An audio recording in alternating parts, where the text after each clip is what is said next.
चलो हम लोग स्टार्ट करते हैं आज। कौन सा हम लोग पिछले क्लास में पढ़े थे? क्या वर्किंग ऑफ सेल। क्या पढ़े थे हम लोग? Working of cell. अगर हम सेल की बात करें तो हम लोगों ने ध्यान देना क्या पढ़े थे हम लोग। तो एक हमारा एक सेल था ना, और इसमें दो इलेक्ट्रोड थे, एक पॉजिटिव था दूसरा नेगेटिव था। इसमें एक सॉल्यूशन रखा हुआ था ना। यहां से हमारा एक रेजिस्टेंस लगा हुआ था, जिसको बोलते हम लोग एक्सटर्नल रेजिस्टेंस, माइनस चार्ज से, जिसमें वैल्यू कैपिटल आर था। और ये हमारा एक इंटरनल में क्या था, एक स्मॉल रेजिस्टेंस को बोलते हैं लोग इंटरनल रेजिस्टेंस बोले थे। याद आ रहा होगा, पॉजिटिव और नेगेटिव इलेक्ट्रोड है। ध्यान देना, हम बताए थे क्या कि चार्ज जो होता है वो मूव करता है नेगेटिव प्लेट से होते हुए कहां तक आता है, पॉजिटिव प्लेट तक, और फिर से ये नेगेटिव प्लेट जाता है। यानी एक सर्कुलर वर्क होता है। इस सर्कुलर चार्ज को जो मोशन करने के लिए या मूव करने के जो वर्क होता था उसको क्या बोलते हैं हम लोग? EMF। क्या बोलते हैं उसको हम लोग? EMF। ठीक है ना। और ध्यान देना, इन दो पॉइंट यानी बैटरी के बाहर जो दो रॉड लगा हुआ है, इलेक्ट्रोड लगा हुआ है, पॉजिटिव और निगेटिव, इन दोनों के बीच के पोटेंशियल डिफरेंस को क्या बोलते हैं हम लोग? Terminal potential difference, TPD। क्या है? टर्मिनल पोटेंशियल डिफरेंस, जिसको लिखते हैं हम लोग V से लिखते हैं। किससे लिखते हैं? V से लिखते हैं। और ये ऑफिस लिखते हैं हम लोग E से लिखते हैं। ठीक है ना। तो E और V में डिफरेंस समझ में आ रहा है ना। ये E क्या है यहाँ पर? तो E है हमारा क्या, सर्कुलर वर्क, यानी इस इलेक्ट्रॉन को मूव करवाने के टोटल जितना भी वर्क हो रहा है कंप्लीट पाथ करने के लिए, उसको बोलते हैं हम लोग EMF। और चार्ज को सिर्फ माइनस से प्लस यानी एक इलेक्ट्रॉन से दूसरे इलेक्ट्रॉन पर ले जाने के लिए जो वर्क हो रहा है उसको बोलते हैं टर्मिनल पोटेंशियल डिफरेंस। एंड एक तीसरा क्वांटिटी क्या है? Internal resistance R। और ये क्या है हमारा? एक्सटर्नल रेजिस्टेंस R, है ना। तो अब ध्यान देना यहाँ पर कि ये जो स्मॉल रेजिस्टेंस है वो किसका कैरेक्टरिस्टिक है? बैटरी का कैरेक्टरिस्टिक है। EMF क्या है? बैटरी का EMF होता है। R क्या है? जो भी हम लोड रेजिस्टेंस लगाते हैं। एंड R क्या है, सॉरी V क्या है? तो इन दो पॉइंट के बीच का टर्मिनल पोटेंशियल डिफरेंस। अब तुम खुद सोच कर देखो तो कि V ज्यादा बड़ा होना चाहिए कि E होना चाहिए ग्रेटर? तो खुद पूछा जाए कि V बड़ा है या E बड़ा है, तो दिख रहा है कि दोनों वर्कडन है, तो वर्कडन दोनों है। अब डिफरेंस क्या है कि एक जो EMF जो है वो कंप्लीट सर्कुलर वर्क, और कंप्लीट सर्कुलर वर्क है, इसका मतलब E में वर्क ज्यादा लग रहा होगा। V क्या है? सिर्फ माइनस से चार्ज उठाकर सिर्फ कहां ले जाने लगे, पॉजिटिव पर चले गए, नेगेटिव से पॉजिटिव पर ले जाने के लिए जो वर्क करना पड़ा उसको बोलते हैं टर्मिनल पोटेंशियल डिफरेंस, यानी V। यानी इस केस में क्या दिख रहा है? E is greater than V। तो ये हम लोगों ने पढ़ा था पिछले लेक्चर में, ठीक है ना। आज क्या पढ़ना है हमको? तो आज हमें ये जानना है कि V, E एंड R में क्या रिलेशन होता है। क्या पढ़ना है हमें? आज हमें यह जानना है कि potential difference, terminal potential difference and EMF of battery and small r, बोले तो इंटरनल रेजिस्टेंस, इन तीनों में क्या रिलेशन होता है, मतलब कौन सा फॉर्मूला इन तीनों के मिलकर बनता है। तो आज हम लोग वही ड्राइव करेंगे, कहीं कौन सा फॉर्मूला बनता है E, V और R से। क्या बात समझ में आ रही है? तो आज का लेक्चर क्या है हमारा? तो relation between E, V and small r, terminal potential difference, EMF and internal resistance. तो आज का लेक्चर स्टार्ट करते हैं relation between E, V and R से, ठीक है। चलो देखो यहाँ बताते, देखा है ना, यहाँ पे क्या लगा हुआ है? एक सेल लगा हुआ है। इस सेल के साथ स्मॉल जो रेजिस्टेंस लगा हुआ है इसको बोलते हैं हम लोग इंटरनल रेजिस्टेंस स्मॉल r। इस बैटरी का EMF कितना है?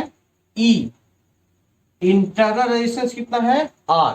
क्या ये पूरा मिला के क्या बन गया हमारा? एक, ये पूरा मिला के बन गया हमारा एक सेल, बन गया। ये सेल लगा हुआ है और इसमें एक रेजिस्टेंस लगा हुआ है, लोड रेजिस्टेंस। कितने का लगा हुआ है? कैपिटल R का। बताओ क्या सर्किट कंप्लीट दिख रहा है सबको? तो सर्किट तो कंप्लीट है। अगर सर्किट कंप्लीट है तो क्या होगा? करंट का फ्लो होगा ना। तो मान लो यहां से I करंट निकला, ये I करंट निकलेगा तो कहां जाएगा? इस सर्किट में क्रॉस तो यहां पहुंच जाएगा, होते नहीं पहुंचेगा। अब बताओ, तो इस सर्किट में हमें करंट निकालना है। क्या निकालना है? सर्किट में करंट निकालना है। तो बताओ, सोचो, अगर सर्किट में करंट निकालना है तो फॉर्मूला क्या है हमारे पास? Ohm's law. क्या है? V equal to I R. क्या है? V equal to I R. तो आई इक्वल टू क्या हो जाएगा, क्या V अपॉन आर हो जाएगा, क्या हो जाएगा V अपॉन आर। अब यहां पर ध्यान से V अपॉन आर, V क्या है पोटेंशियल डिफरेंस, आर क्या है रेजिस्टेंस। हम चाहते हैं कि हम इस पूरे सर्किट का पोटेंशियल डिफरेंस ले, क्या लें, इस पूरे सर्किट का पोटेंशियल डिफरेंस ले। तो इस पूरे सर्किट पे गौर करें तो इसमें पोटेंशियल डिफरेंस क्रिएट कौन कर रहा होगा, तो ये बैटरी कर रहा होगा पोटेंशियल डिफरेंस क्रिएट कर रहा होगा ना। यानी इस बैटरी के अगर पोटेंशियल डिफरेंस को लिखें तो वो कितना है हमारे पास, ई है, क्या है ई है अपॉन रेजिस्टेंस, क्या चाहिए हमको रेजिस्टेंस। तो इस सर्किट में टोटल कितने रेजिस्टेंस है, तो अगर हम पूरा का पूरा ईएमएफ स्मॉल ई ले चुके हैं, मतलब ईएमएफ ले चुके हैं, इसका मतलब हमारे पास ये रेजिस्टेंस भी काउंट करना है और ये रेजिस्टेंस भी काउंट करना है, यानी स्मॉल आर भी है और कैपिटल आर भी है। इसका मतलब रेजिस्टेंस क्या हो गया, दो। अब दो रेजिस्टेंस का मतलब क्या करना पड़ेगा, हमें इक्विवेलेंट रेजिस्टेंस निकालना पड़ेगा। तो अब इक्विवेलेंट के लिए बताना है कि ये कैपिटल और स्मॉल सीरीज में है कि पैरेलल में है। ना मुझे कहते हैं कि सीरीज में है या पैरेलल में है। तो कंडीशन क्या है, तो अगर ये आई करंट यहां से निकला है तो जो आई करंट इसको मिलेगा, ये सर्किट में जब लौट जाएगा तो फिर इसको भी कितना मिलेगा, आई ही मिलेगा। क्या इस दोनों को सेम करंट आई मिल रहा है, मिल रहा है ना। अब क्या कहीं पे तुम्हें कोई ब्रांचिंग दिख रहा है इन दोनों के बीच में, तो ये रेजिस्टेंस डायरेक्टली इससे कनेक्टेड है कि नहीं कनेक्टेड है। तो इसका मतलब ये कंडीशन किसमें है, सीरीज कंडीशन में है, ये पैरेलल नहीं है। बात समझ में आ रही है ना। तो ये कंडीशन ऐसे मत देखना है कि ये ऊपर है ये नीचे तो ये सीरीज पैरेलल हो गया। ध्यान देना है कि इसकी कनेक्टिविटी कैसे है। तो अगर यहां से आई निकलता है करंट तो इससे भी पास होगा और यहां आने के बाद फिर से इससे भी पास होगा, यानी ये दोनों क्या है सीरीज कंडीशन में है। अब अगर सीरीज में है तो बताओ इक्विवेलेंट रेजिस्टेंस आर की आर प्लस आर, तो सीरीज में है तो पढ़ते हैं R1 प्लस R2 यानी R प्लस R। कोई दिक्कत यहां तक, यानी यहां से आ गया I is equal to E upon capital R plus small r। ठीक है, अब तो इसको सोल्व करते हैं हम लोग, ध्यान देना। E equal to cross multiply करेंगे तो I into R plus R होगा। इसको सोल्व करें हम तो I capital R plus I small r। ठीक है, तो I इंटू कैपिटल R, देखो तो यहां पर क्या I इंटू कैपिटल R, बताओ तो I इंटू R क्या हो जाएगा दोनों के बीच का, तो बताओ I इंटू R क्या होता है potential difference.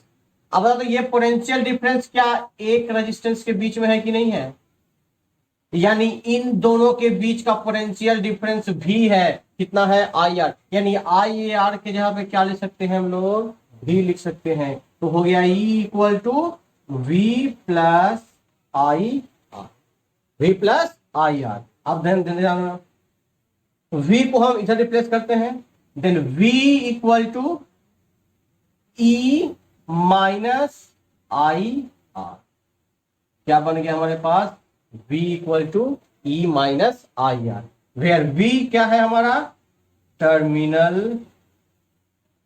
Potential difference, E क्या है हमारा E M F, small r क्या है हमारा इंटरनल रेजिस्टेंस।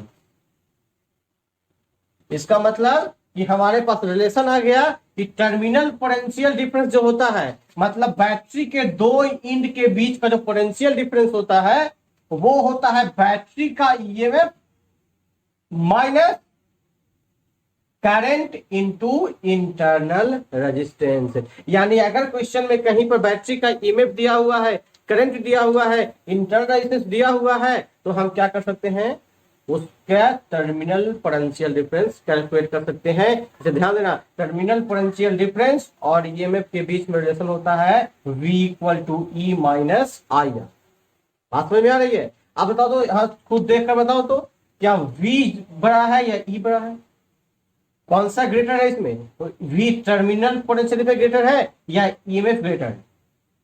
तो अगर हम इस पे गौर करें तो देखना यहां पर कि V और E को, तो V कब निकलता है जब हम E में कुछ सब्ट्रैक्ट कर दे रहे हैं तब ना, यानी जब ई में कुछ सब्ट्रैक्ट हो जा रहा है तब भी निकल रहा है, इसका मतलब वी ई से ग्रेटर होगा कि स्मॉलर होगा। तो नॉर्मल सी बात है कि अगर ई में कुछ घटा दिए हैं यानी कुछ सब्ट्रैक्ट कर दिए हैं तो वैल्यू क्या कर गया होगा, डिक्रीज कर गया होगा। इसका मतलब यहां पर v क्या है, स्मॉलर है देन ई, यानी terminal potential difference is smaller than EMF. बात समझ में आ रही है? तो ध्यान रखना कि टर्मिनल पोटेंशियल डिफरेंस जो होता है वो बैटरी के ईएमएफ से क्या होता है, कम होता है। बात समझ में आ रहा है यहां तक, है ना? ऐसे हम लोग रिवाइज करते हैं थोड़ा सा। देखा V इक्वल टू क्या होता है हमारे पास, आईआर होता है। अगर V इक्वल टू आईआर है तो अगर हम इस सर्किट का करंट निकालना चाहें तो हमें पोटेंशियल डिफरेंस अपॉन रेजिस्टेंस चाहिए। अब अगर इस सर्किट पे हम गौर करें तो अगर पोटेंशियल डिफरेंस हम इस ईएमएफ को लेते हैं, मतलब बैटरी के ईएमएफ को लेते हैं, तो हमारे बैटरी का रेजिस्टेंस भी सर्किट में आ जाएगा, आ जाएगा ना। इसका मतलब अगर सर्किट आ जाएगा, इंटरनल रेजिस्टेंस भी आ जाएगा, तो इस सर्किट में एक्सटर्नल रेजिस्टेंस के साथ साथ इंटरनल रेजिस्टेंस भी आ जाएगा। तो हम क्या किए, ई लिख दिए वैल्यू ई में। अब रेजिस्टेंस चाहिए, दोनों रेजिस्टेंस है, तो जब दो रेजिस्टेंस है तो हमें आर इक्विवेलेंट निकालना पड़ेगा। क्या निकालना पड़ेगा, आर इक्विवेलेंट। यानी तो आर इक्विवेलेंट कितना निकलेगा यहाँ पर, तो यहाँ पर लेते हैं आर इक्विवेलेंट। तो आर इक्विवेलेंट निकालने के लिए क्या करना पड़ेगा हमें, तो देखना पड़ेगा ये दो रेजिस्टेंस लगे हुए हैं वो सीरीज में है या पैरेलल में है। तो अगर हम देखें गौर करें तो इसमें एक ही आई करंट पूरे सर्किट में फ्लो कर रहा है, यानी दोनों को सेम करंट मिल रहा है और बिना कोई ब्रांचिंग भी नहीं है। इसका मतलब आर दोनों यहाँ किस में है, सीरीज में है। और अगर सीरीज में है तो आर प्लस आर हो गया। अगर आर प्लस आर होता है यहाँ पर तो हम क्या किए, E equal to I equal to, अगर इसको सोल्व किया तो क्या है हमारे पास, E equal to I R plus I R. अब इस आई प्लस कैपिटल आर को गौर करें हम तो कैपिटल आर रेजिस्टेंस यहाँ पे है, इसका करंट आई है, तो आई इंटू आर, इन दो पॉइंट के पोटेंशियल डिफरेंस निकल जाएगा। तो इन दो पॉइंट का पोटेंशियल क्या मान लिए हम लोग, वी। क्या मान लिए, वी है। और इसके बीच में कहीं और सर्किट तो है नहीं, कोई और रेजिस्टेंस तो है नहीं। इसका मतलब ये जो पोटेंशियल डिफरेंस होगा वही बैटरी का भी टर्मिनल पोटेंशियल डिफरेंस होगा, यानी वो भी कितना हो जाएगा, V हो जाएगा। यानी यहां से पता चला E equal to V plus I R. अब हम यहाँ V इधर लेकर आए तो क्या हो गया मेरे formula, V equal to E minus I R. तो यहां से निकला रिलेशन कि टर्मिनल पोटेंशियल डिफरेंस जो होता है उसका फॉर्मूला होता है EMF of battery minus I into internal resistance. और यहां से रेजिस्टेंस ये निकलता है कि टर्मिनल पोटेंशियल डिफरेंस जो होता है वो ईएमएफ से कम होता है। अब बात ये उठती है, क्या हमेशा टर्मिनल पोटेंशियल डिफरेंस ई से हमेशा कम ही होता है? तो ऐसा नहीं है, ये वैल्यू क्या होती है, ई के बराबर भी हो सकती है। तो अब हम ये चेक करेंगे कि क्या ये हमेशा इक्वल है, ये हमेशा ग्रेटर है या स्मॉलर है, हम ये चेक करते हैं, ठीक है ना। तो फर्स्ट केस पे तो हम लोग देख चुके हैं कि टर्मिनल पोटेंशियल डिफरेंस स्मॉलर है, ठीक है। अब नेक्स्ट केस हम लोग ध्यान देते हैं कि यह स्मॉलर होता है या ग्रेटर होता है, ठीक है। चलो ध्यान दो, क्या करते हैं, इस सर्किट को हम यहां से ब्रेक कर देते हैं। क्या करते, सर्किट को ब्रेक कर दिए। अब सर्किट को अगर ब्रेक कर दिए तो इसमें अब करंट फ्लो करेगा या कि नहीं करेगा। अगर हम इस सर्किट को ब्रेक कर देते हैं तो सर्किट टूट गया यहाँ पर, तो अब करंट फ्लो क्या हो जाएगा, यहाँ पर जीरो हो जाएगा। तो हमने फॉर्मूला क्या पढ़ा है, तो पढ़ा है V equal to E minus I R. तो इस केस 2 की अगर हम बात करें तो यहाँ पे I क्या है हमारे लिए, जीरो है। तो बताओ V equal to E minus zero into R, क्या V इक्वल टू ई आ गया, आ गया ना। इसका मतलब क्या टर्मिनल पोटेंशियल डिफरेंस ईएमएफ के बराबर हो गया। पर ये कब इक्वल टू हुआ, जब सर्किट में करंट क्या है, जीरो है। यानी when I equal to zero then V is equal to EMF. मतलब बैटरी का जो टर्मिनल पोटेंशियल डिफरेंस होता है और ईएमएफ दोनों सेम होता है जब सर्किट में कोई करंट फ्लो नहीं कर रहा है। मतलब ये कि अगर कोई बैटरी हमारे पास रखा हुआ है जिसका कोई यूज नहीं किया जा रहा है तो उस केस में उसकी टर्मिनल पोटेंशियल डिफरेंस और उसका ईएमएफ दोनों क्या होंगे, सेम होंगे। लेकिन हमने पिछले केस में देखा था क्या, अगर सर्किट में करंट फ्लो कर रहा है तो उस केस में टर्मिनल पोटेंशियल डिफरेंस क्या होता है, लेस होता है, किससे, ईएमएफ से। तो दो केस समझ में आ गया। यानी इतना समझ में आ रहा है कि टर्मिनल पोटेंशियल डिफरेंस स्मॉलर भी हो सकता है, इक्वल टू भी हो सकता है। अब यहाँ पे क्या है कि यहाँ पे ईएमएफ का डेफिनेशन भी बना सकते हैं। क्या बनाते हैं, ईएमएफ का डेफिनेशन बनाते हैं। व्हाट इज ईएमएफ, तो कहता क्या है कि ध्यान देना, ये ईएमएफ टर्मिनल पोटेंशियल डिफरेंस के बराबर होता है कब? जब सर्किट में करंट जीरो हो जाता है। तो कहता है कि what is EMF? The EMF is equal to terminal potential difference when current in the circuit is zero. यानी जब सर्किट में करंट जीरो हो तो उस केस में जो टर्मिनल पोटेंशियल डिफरेंस होता है उसी को हम ईएमएफ बोलते हैं। तो ये बनाने वाला डेफिनेशन है, ये डेफिनेशन सिर्फ मैथमेटिकल डेफिनेशन है ना, जो हमने पढ़ा है कि सेल के टाइम में इस कंप्लीट सर्कुलर पाथ में मूव करने के लिए चार्ज पर जितना वर्क करना पड़ता है उसको बोलते थे ईएमएफ। अब यहां से भी हम डेफिनेशन बना सकते हैं कि ईएमएफ क्या है? तो EMF is a terminal potential difference, पर कब? when current in a circuit is zero called EMF। तो कम से कम इसको न्यूमेरिकल जरूर याद रखना है कि V और E सेम कब होता है? जब सर्किट में करंट जीरो होता है। और इस पे ऑब्जेक्टिव भी पूछा जाता है कि बताइए किसी सर्किट में V और E अगर सेम है तो ये कब अप्लीकेबल है? तो I क्या हो? जीरो हो तब। या सर्किट में I जीरो है और किसी बैटरी का टर्मिनल पोटेंशियल में 20 वोल्ट है, तो बताइए इस बैटरी का ईएमएफ कितना होगा? वो भी कितना हो जाएगा? 20 वोल्ट ही हो जाएगा, क्योंकि सर्किट में आई क्या है? जीरो है। तो ये दो बात को ध्यान रखना। तीसरा केस आता है क्या है कि क्या जरूरी है इक्वल टू हो स्मॉल हो? क्या टर्मिनल पोटेंशियल डिफरेंस ग्रेटर भी हो सकता है? तो हम उसको देखते हैं। केस थर्ड, ये क्या हमारा केस थर्ड है। हमारे पास फॉर्मूला क्या है? हमारे पास V इक्वल टू क्या है? E minus I R. क्या है? E माइनस आई आर है ना फॉर्मूला, ध्यान देना। तीसरा केस क्या आता है कि व्हेन बैटरी चार्ज कर रहे हैं हम लोग, क्या कैसा कंडीशन है? तीसरा कंडीशन चार्जिंग कंडीशन है, यानी बैटरी को हम लोग चार्ज कर रहे हैं। तो ध्यान देना। तो ये हमारा क्या है? बैटरी है ना। अगर ये हमारा बैटरी है तो गौर करना, इस बैटरी से बैटरी का मान लो टर्मिनल इसका जो वोल्टेज है, ईएमएफ जो है वो मान लो 2 वोल्ट है। क्या है? 2 वोल्ट है। हम इसका यूज कर रहे हैं तो ये क्या करंट दे रहा होगा? आई करंट फ्लो कर रहा होगा इस डायरेक्शन में।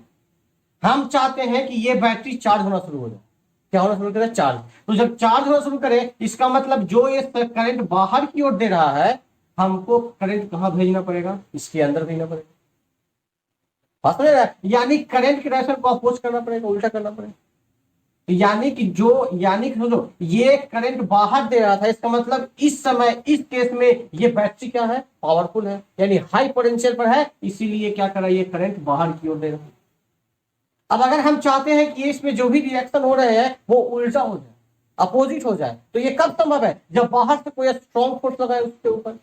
यानी जितना वो लगा रहा था 2 वोल्ट, उससे ज्यादा वोल्ट का पोटेंशियल लगा दे, तब जो सर्किट में करंट जो इधर फ्लो कर रहा है वो जस्ट क्या हो जाएगा? उल्टा हो जाएगा, और रिएक्शन क्या हो जाएगा? जस्ट इनवर्स हो जाएगा।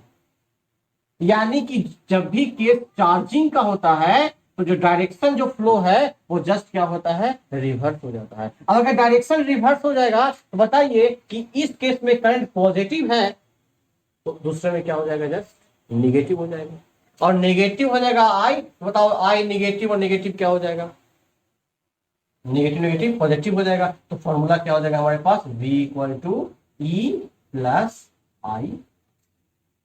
क्या हो जाएगा? E plus I R. क्योंकि हमने क्या किया? हमने करंट को माइनस लेना पड़ा। क्यों ले रहे हैं माइनस? क्योंकि हमने क्या किया है? सर्किट में करंट को चार्ज करने की कोशिश की है। और जब हमें चार्ज करना है तो ऑब्वियसली बात है कि हमें हाई पोटेंशियल देना पड़ेगा। अगर हम बाहर से हाई पोटेंशियल देंगे तभी तो करंट सर्किट इसमें रिवर्स डायरेक्शन में फ्लो कर पाएगा। और रिवर्स डायरेक्शन में फ्लो करने के जैसे ही हम हाई पोटेंशियल ले लिए तो करंट डायरेक्शन अपोजिट हो गया, रिवर्स हो गया, तो आई क्या हो गया? माइनस हो गया, और माइनस माइनस का बन गया फॉर्मूला प्लस। अब बताओ तो V क्या हो गया? E plus I R. क्या हो गया? V equal to E plus I R. और जब प्लस हो गया तो अब खुद देखो तो V जो है वो ग्रेटर है कि स्मॉलर है? तो V कब मिला? जब हम बैटरी के ईएमएफ में प्लस आई आर ऐड कर दिए, और जैसे ही वैल्यू को हम ऐड करेंगे तो ये वैल्यू क्या कर जाएगा? इंक्रीज कर जाएगा। इसलिए इस केस में V is greater than E। क्या बात समझ में आ गई? तो 3 केस क्या होना चाहिए? ध्यान रखना चाहिए। फर्स्ट केस क्या है कि अगर बैटरी डिस्चार्ज हो रहा है, मतलब बैटरी का यूज किया जा रहा है, तो उस केस में फॉर्मूला हो जाएगा V equal to E minus I R. V equal to E minus I R. अगर बैटरी का कोई यूज नहीं कर रहे हैं, बैटरी नॉर्मली ऐसे रखा हुआ है या सर्किट ब्रेक हो गया है, तो उस केस में क्या हो जाएगा? V equal to E। मतलब जो टर्मिनल पोटेंशियल डिफरेंस होगा और जो बैटरी का ईएमएफ होगा दोनों क्या हो जाएंगे, सेम हो जाएंगे। तीसरा केस क्या है, जब हम बैटरी को चार्ज कर रहे हैं, क्या कर रहे हैं, बैटरी चार्ज कर रहे हैं, उसको जब चार्ज करेंगे तो करंट का डायरेक्शन क्या हो जाएगा, जस्ट रिवर्स हो जाएगा। जब करंट जैसे ही रिवर्स हो जाएगा तो V equal to E plus I हो जाएगा और उस केस में टर्मिनल पोटेंशियल डिफरेंस क्या कर जाएगा, इंक्रीज कर जाएगा। तीनों केस क्लियर है, कोई दिक्कत? Terminal potential difference and EMF में डिफरेंस समझ में आ रहा है ना? नहीं तो फिर से एक बार देख लो, घर में सभी के पास बैटरी होगा ना? देखा ध्यान से, एक प्लस यहां लगा रहता है, एक माइनस यहां लगा रहता है, लगा था ना? इस प्लस से माइनस के बीच का जो डिफरेंस है, मतलब सिर्फ एक्सटर्नली जो डिफरेंस है, इसको बोलते हैं टर्मिनल पोटेंशियल डिफरेंस भी। बात समझ में आ रही है? और इस पूरे बैटरी का मतलब एक इलेक्ट्रोड से दूसरे इलेक्ट्रोड के बीच का कंप्लीट जो वर्क है, इसको हम क्या बोले हैं, ईएमएफ। यानी EMF is the characteristic of A battery. बात समझ में आ गया? तो ईएमएफ जो है वो बैटरी का कैरेक्टरिस्टिक, ठीक है? तो हम लोग क्या होता है, और हम लोग का क्या, जो हम लोग जो बाहर में मार्केट में जो खरीदते हैं वो बैटरी के ईएमएफ पे नहीं बल्कि टर्मिनल पोटेंशियल डिफरेंस में खरीदते हैं, क्योंकि हमारे पास जो भी सिस्टम रहता है वो हमारे पास 12 वोल्ट का हो, 14 वोल्ट का हो, वो हम इसके आधार पर खरीदते। बात समझ में आ गई? तो टर्मिनल पोटेंशियल डिफरेंस और ईएमएफ में अंतर, और दोनों का वैल्यू भी क्या करता है, चेंज करता है। इक्वल भी हो सकता है, स्मॉलर भी हो सकता है और ग्रेटर भी हो सकता है, डिपेंड ऑन कंडीशन। तो ये था हमारा V, R और I में रिलेशन, एंड R क्या है यहाँ पर, इंटरनल रेजिस्टेंस। बात समझ में आ गया? तो हम लोगों ने क्या देखा, फाइनली हम देखा क्या कि V equal to E minus I R, ये कौन से कंडीशन के लिए एप्लीकेबल है, जब बैटरी डिस्चार्ज हो रहा हो। क्या हो रहा हो, डिस्चार्ज हो रहा हो। V इक्वल टू ईएमएफ कब एप्लीकेबल है, जब आई सर्किट में क्या हो, जीरो हो, बैटरी का कोई यूज नहीं किया जा रहा। V equal to E plus I R कब होगा, जब बैटरी चार्जिंग कंडीशन में। तो ये फॉर्मूला ध्यान रखना, क्लियर? कोई दिक्कत नहीं ना? तो इस तरह से हम क्या करते हैं, कैलकुलेट करते हैं। डिफरेंट न्यूमेरिकल से पूछा जाता है, तो बस ध्यान देना है न्यूमेरिकल में कि क्या हो रहा है वहां पर, डिस्चार्जिंग कंडीशन में है, करंट जीरो है, या फिर चार्जिंग कंडीशन में है, उसके मतलब फॉर्मूला पुट करेंगे हम और उससे हम लोग का आंसर लाएंगे, ठीक है?